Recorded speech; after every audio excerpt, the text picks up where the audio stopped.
আপনি একটু আগে যে শুনলেন, এই সালাউদ্দিন বেয়াদ্দপ, তুই আমাদের ভুল বুঝিয়েছিস। আমি আপনাকে বলি, এই 5 মাসে অন্তত 100টা লফলস হয় নাই গভর্নমেন্টের, 100টা ভালো কাজ হয়েছে, 100টা ভুল ধরার মতো কাজও হয়েছে। আপনি ওগুলো নিয়ে সমালোচনা করেন না কেন? এই সালাউদ্দিন বেয়াদ্দপ তুই, এটা সালাউদ্দিনের কোনো লফলস হয়েছে এখানে? না, এখানে কোনো এই সেন্টেন্সটার মধ্য দিয়ে গভর্নমেন্টের কোনো লফলস প্রকাশ পায় কিনা? বরঞ্চ গভর্নমেন্টের যে লফলসটা বলবে ওটা মানুষের কাছে ওই সালাউদ্দিন বেয়াদ্দপ তুই যে বলছে ওইটার মধ্যে দৃষ্টি এবং শ্রবণ শক্তি পুরাটা হয়ে গেছে, এবং এরপরে যে ভুলটা বলবে সালাউদ্দিন সেইটা আর কানে যাচ্ছে না।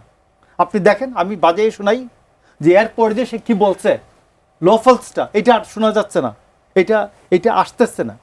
তো এই জন্য আমি আপনি বলছি, আপনি গভর্নমেন্টের লফলস বলবেন। আপনি আমার মা মাসিকে বলতে বলছে, আমার মা মাসিকে বলতে বলছে।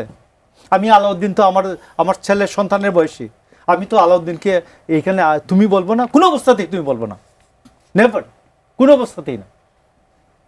তুই তো দূরের কথা, তুমিও বলবো না। তো সেইটা হচ্ছে যে রাজনীতির একটা বিষয়। তো আপনি পার্লামেন্টে একটা কল্যাণমুখী রাজনীতি করতে চান, একটা মধ্যপন্থী রাজনীতি করতে চান, একটা শিষ্টাচার, একটা মূল্যবোধের রাজনীতি করতে চান, বলেন।